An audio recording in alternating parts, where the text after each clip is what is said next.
Prière dans une grande détresse. L'auteur de cette prière ardente lutte avec Dieu et avec lui-même. Une tristesse poignante le domine, à la pensée que Dieu n'est plus pour son peuple ce qu'il a été jadis. C'est en effet l'état d'Israël qui l'afflige, plutôt que ses circonstances personnelles. S'il ne le dit pas expressément, cela ressort de paroles telles que celles du verset 6 et surtout de la manière dont il rappelle la délivrance d'Égypte. La description de ces tourments remplit la première moitié du psaume, versets 2 à 10. Dans la seconde partie, il fait effort pour échapper au présent, qui l'afflige et se replonger dans les souvenirs du passé, versets 14 à 21. Chose étrange, ce souvenir des origines d'Israël, qui tout à l'heure semblait lui fournir la preuve que Dieu n'était plus pour son peuple le même qu'autrefois, prend pour lui, à partir du verset 12, un sens tout différent. Il y puise la certitude, exposée dans les versets 14 à 16, que Dieu est incomparable, que seul il est Dieu. Cette affirmation est en réalité la vraie conclusion du psaume. La strophe versets 17 à 21, du double plus longue que les autres, n'est autre chose qu'un développement de cette vérité, un prolongement de cette conclusion, un admirable chant poétique, où la plainte du commencement du psaume est remplacée par les accents les plus triomphants. Notre psaume nous offre un exemple remarquable d'une victoire remportée sur le découragement par la seule puissance de la foi. Le changement de ton si subit qui frappe le lecteur, du verset 11 au verset 12, ne s'explique que par l'effort de volonté du croyant, qui sent qu'accuser Dieu de n'être plus le même, c'est l'offenser. Dès ce moment il rappelle les œuvres de Dieu, non point pour constater qu'elles ne se reproduisent plus, mais pour admirer ce que Dieu est à toujours. Le psaume ne contient aucune indication positive sur la date de sa composition. Il appartient évidemment à l'une des plus tristes époques de l'histoire d'Israël. Les uns ont pensé au règne de Manassé, d'autres au temps qui a suivi la mort de Josia, mais on ne saurait rien affirmer à cet égard avec certitude. Verset 1. Selon Jedsin, voir psaume 39.1 et psaume 62.1, note. Jedutun était contemporain de David, mais il se peut fort bien qu'il ait créé un genre particulier de musique religieuse qui ait subsisté longtemps après lui. C'est probablement à ce genre musical que cette note fait allusion. Verset 2. Verset 2 a dit les tourments du fidèle. Ses prières prolongées, versets 2 à 4, ses souvenirs, versets 5 à 7, ses questions, versets 8 à 10. Je crie. Presque tous les verbes des deux premières strophes se présentent sous la forme grammaticale particulière à l'hébreu, le et paragogique, qui ajoute à la pensée l'idée d'exhortation, comme si le psalmiste prenait la résolution de crier, de se souvenir de soupirer. Verset 3. Je cherche, littéralement, j'ai cherché et je continue à le faire.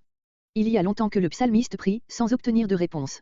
Mon âme refuse d'être consolée, la seule consolation qu'elle accepterait serait une réponse de Dieu à sa prière. Verset 4. Je soupire. Les souvenirs qui réconfortaient jadis le psalmiste ne font que lui rendre plus sensible la différence entre le temps actuel et les jours d'autrefois. Verset 5. Tu tiens mes paupières en éveil. En face du silence prolongé de Dieu, le fidèle ne peut s'accorder de repos. Verset 7. Mon esprit médite.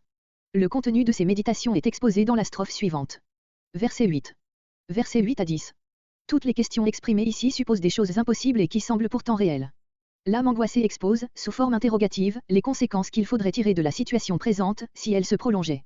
Verset 11. Verset 11 à 21. Le Dieu du salut, 2 à 16, et ses grandes œuvres d'autrefois, 17 à 21. Verset 11 à 16. Dieu a racheté son peuple.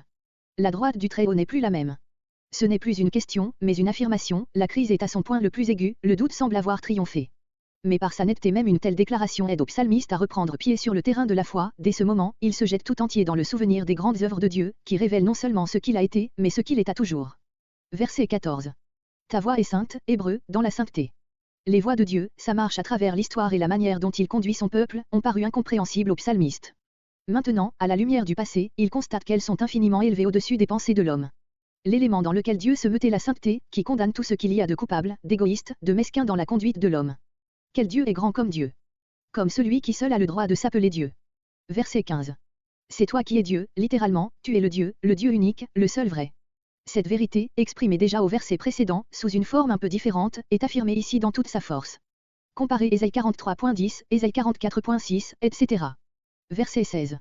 Tu as racheté ton peuple, par opposition aux autres peuples, mentionnés au verset 15. Ces derniers ont pu voir qu'Israël est le peuple particulier de Dieu.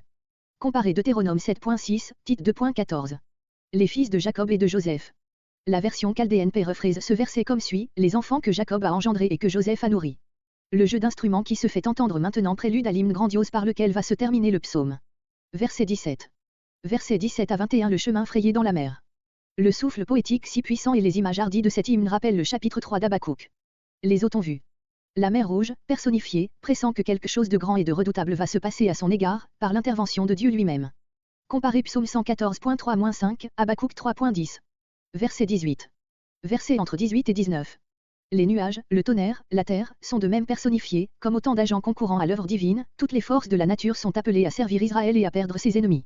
Tes flèches, les éclairs. Voir Exode 14.24, note. Dans le tourbillon.